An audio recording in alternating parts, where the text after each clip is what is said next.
પ્રકાશ સ્વભાવનો છે. કેવો છે? પ્રકાશ સ્વભાવનો. હવે એના સાથે આવું એક નારિયેળ આમ ધરીએ તો પ્રકાશ શું કરે? આ પ્રકાશ ન્યાયકાર નહીં થઈ શકે. આ નારિયેળ છે કે નહીં, પણ આ પ્રકાશ ન્યાયકાર થઈ શકે નહીં. શું કારણ છે નહીં થઈ શકે? આ જ્ઞેય છે એનો આકાર આ પ્રકાશ થઈ શકે નહીં. એનું શું કારણ? પ્રકાશ જ છે એટલે મને તો આ જે આવરણ છે એ આવરણ પ્રકાશક નથી ને, એટલે આવરણ ને અટકે છે ને. ના, આ જે ભૌગોલિક પ્રકાશ છે ને, બાહ્ય પ્રકાશ, જે ભૌતિક પ્રકાશ, તેને જ્ઞેયને જ્ઞેયાકાર રૂપે નહીં જોઈ શકે. કારણ કે બીજી બાજુ પોતે એ જે બાજુ હોય ને સામી બાજુ અંધારું હોય, અને પેલો આત્માનો પ્રકાશ તો કશું બાકી ના રહે. જ્ઞેયને એક્ઝેક્ટ સ્વરૂપે પ્રકાશિત કરે, જ્ઞેયાકાર થઈ જાય. કેરી હોય કેરી જેવું થઈ જાય, જાંબુડું હોય જાંબુડા જેવું થઈ જાય, પાંદડું હોય તો પાંદડા જેવું જ્ઞાન થઈ જાય. કોઈ બાકી ના રહે. આટલું એનો છોયો ના પડે. અને આનો તો શું થાય? એ આત્માનો પ્રકાશ એવો છે. આપડા ભૌગોલિક જ્ઞાન થી જોઈએ છે ને, આંખોથી જોઈએ છે ને, એ પાસે ભાગ નહીં દેખાતો. જ્ઞાન પ્રકાશ છે ને બધા ભાગ જ્ઞેય છે ને તેવા આકારે પોતે થઈ જાય જોડે.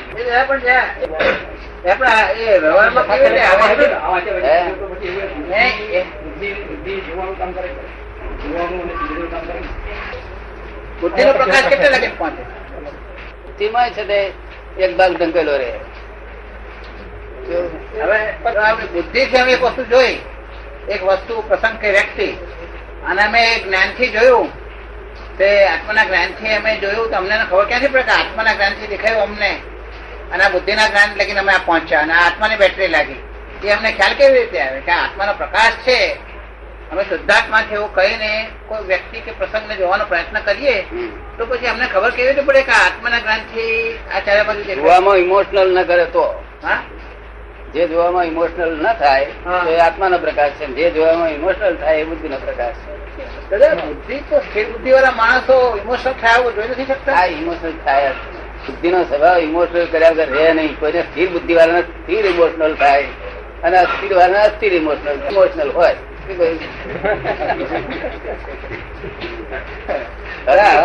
આવું કોઈ હજુ લગન કર્યું નથી. આવું કોઈ હજુ લગન કર્યું નથી. અક્રમ ના તો અક્રમ છે ને, અક્રમ છે ને. બધા બધે પહોંચ્યા છે, બધા બધે પહોંચ્યા છે, પણ આટલે પહોંચ્યા નથી. માટે આ કામ કાઢી લેવા જેવું કેટલામાં કહે છે ને, તેથી બુમા બાદ કાઢી લો પર મોટો ભૂલ નહીં થાય. ખબર ને? કોર્પોરેટર જે એક્સટેન્શન ની અરજી કરવાની બધા ભેગા છે, એ તો બધા કરે છે ને. બધા બધા હવાના પરમાં કરે છે. હે ભગવાન દાદાજી રાખજો. બધા કરે છે. કારણ મારા મન અંધાય એટલે હું જાણું કે સી રીતે અંધાય છે. કહ્યું ભાઈ અંધાય છે સી રીતે આ બધું? જય સચ્ચિદાનંદ. આત્માનો પ્રકાશ અમારે બધાના ન્યાયકાર રૂપે કેવી રીતે અમારું એનું લેવલ કેવી રીતે વધે કે આત્માના પ્રકાશ થી તમે જોઈ શકીએ? ઇમોશનલ ના થાય એટલે તમે ટેસ્ટ બતાવ્યો. સ્થિર ઇમોશનલ એ નહીં ને અસ્થિર ઇમોશનલ ટેસ્ટ બતાવ્યો. પણ અમારે પુરુષાર્થ કઈ રીતના કરવાનો? એક્ઝેક્ટ અમારે કયા પુરુષાર્થ થી એ કામ કરવાનું એ તમે પૂરો ટેસ્ટ બતાવ્યો કે આ ટેસ્ટ આવ્યો. પણ અમારે આત્માના જ્ઞાનમાં બેસી દરેક પ્રસંગ અને વ્યક્તિને અને અમારી જાતને જોવાની એ કઈ એના માટેનો એક્ઝેક્ટ પુરુષાર્થ કયો? તમારે આ બટન દબાવવાનું, આ બટન દબાવવાનું. બટન આગળ શું નામ લખ્યું છે? શુદ્ધ ઉપયોગ. શું કરું? શુદ્ધ ઉપયોગ રૂપી બટન દબાવો એટલે એક્ઝેક્ટ જ્ઞાન પ્રકાશ થાય. શુદ્ધ ઉપયોગ. હું શુદ્ધ છું, એ શુદ્ધ છે, એ શુદ્ધ છે. ગાય ભાઈ બધા શુદ્ધ ઉપયોગ જ દેખાય, બીજી ડખો ના દેખાય. એટલું જ બટન દબાવે એટલે કમ્પ્લેટ. તમારું એ બટન દાબેલું જ હોય આખો દાડો. અમે બટન ઊંચું બીજું ના કરીએ. આખો દાડો અડતો ભરતો દાબેલું જ હોય. અમારી પરમાનન્ટ સીટ લાઈટ થઈ જાય. તમે મારું કહો કે તમને એ બધા બટન બટન બધું નાખેલું છે, પણ આ બટન દબાવો એટલી જ વાર તમે સમજો કે ભાઈ આ ક્યાં દબાવો. મહેતા સાહેબ તો કઈ હવે મોઢામાં જમાડી બી આપો આવે કે છે, ડબાઈ આપો કે છે. મહેતા સાહેબ કઈ દબાઈ આપો કે છે, આ દબાઈ તો કે છે કે ઉડતું અમારા દાદા એ દબાયું તો પેલી બાજુ રહ્યા કરે, આ રહી ગયું પણ આ રહી ગયું માટે એ કર્યા કરો ને પેલું કરે પછી થવા દે ને. બધા પોટલા ખપી જવા દે, બધા પોટલા ખપી જવા દે. જે પોટલા લાયા છે ખપી તો જવા દે, બધા ખપાઈ દઈ દેવા પડે. પોટલા લાયા હોય તો ખપાઈ દેવું પડશે. ખપશે આવે ખપશે એટલે તમારે હજુ તમારા ભાવ એટલા બધા એટલે મજબૂત થયા નથી. મજબૂત થાય છે એટલે હું કહી દઈશ. પણ આ તમારે જો કદી ઉપયોગ કરવો હોય શુદ્ધ, તો આ બટન દબાવવાનું શુદ્ધ ઉપયોગમાં, અને પછી જોતા જોતા ચાલો. પણ આખો દાડો એ રાખવું નહીં, એકાદ કલાક હોય. પણ તમે આખો દિવસ રાખવાનું લાગો છો. બધો પ્રશ્ન તો બધો શુદ્ધયોગની જરૂર અથડામણો અટકાવવા માટે બુદ્ધિથી તો ઇમોશનલ થવાય. તમે કોઈ સ્થિર ઇમોશનલ કે અસ્થિર ઇમોશનલ. હવે સવાલ તો અમે જ્યાં ઇમોશનલ થઈએ ત્યાં આત્માના પ્રકાશની જરૂર પડે ને. આમાં એવું કેવું છે કે દાદા જરૂર પડે છે અમને વ્યવહારના કામમાં, તો સ્થિરતાની જરૂર ઇમોશનલ અમે ત્યાં થઈ પડે ને. તો કાંટે એવું હોવું જોઈએ ને કે 1 મિનિટ કોઈ મેજર પ્રોબ્લેમ લીધો તો તે પહેલા થોડો શુદ્ધ ઉપયોગ ગોઠવી અને પછી ફાઇલ હેન્ડલ કરીએ. શુદ્ધ ઉપયોગ ગોઠવીએ પછી ફાઇલ હેન્ડલ કરીએ કે આ કપડે ફાઇલ આવી છે. તે વખતે થોડો શુદ્ધ ઉપયોગ કરીએ તો ઇમોશનલ ના થવાય ને. નહીં તો બુદ્ધિથી બટન દાબીને પછી કામ. હા એ કહ્યું એટલે બટન દાબતા જવાનું.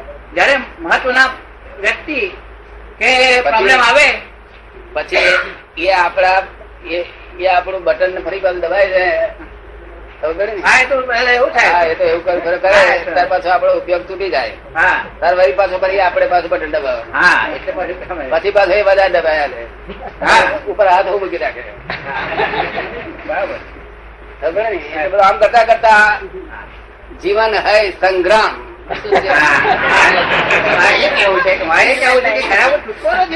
સંગ્રામ માં જીતવાનું છે. સંગ્રામ છે. સાંજે કલાકે પતતું નથી. સાંજે કલાકે પતે તો નિરાશ થઈ જાય ને દાદા. એટલે સાંજે વધારે સ્થિરતા કરવા માટે આલોચનાથી તાકાત વધારે મળે છે. પણ મહત્વનો પ્રશ્ન હાથ પછી નથી. મહત્વનો પ્રશ્ન સવારથી શરૂ થાય છે.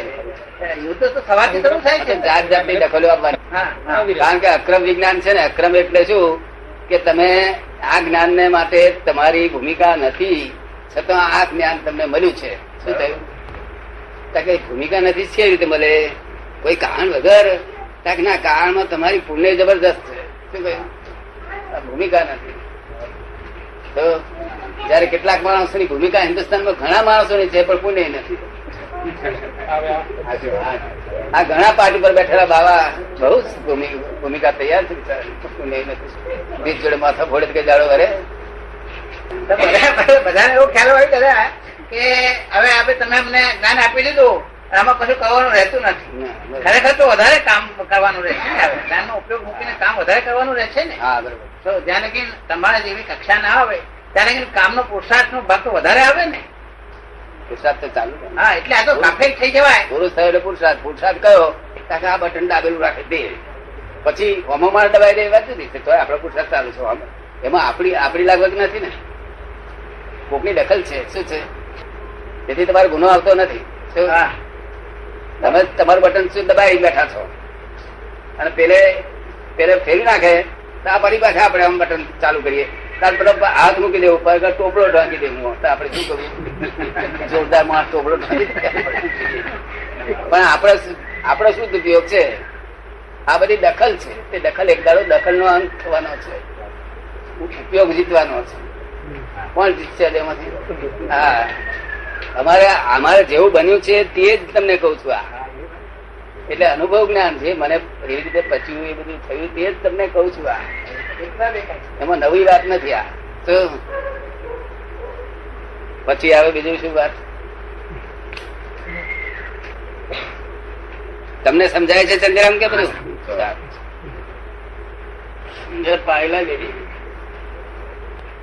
આ જ્ઞાન ક્રિયાકારી છે. ક્રિયાકારી સમજ ને?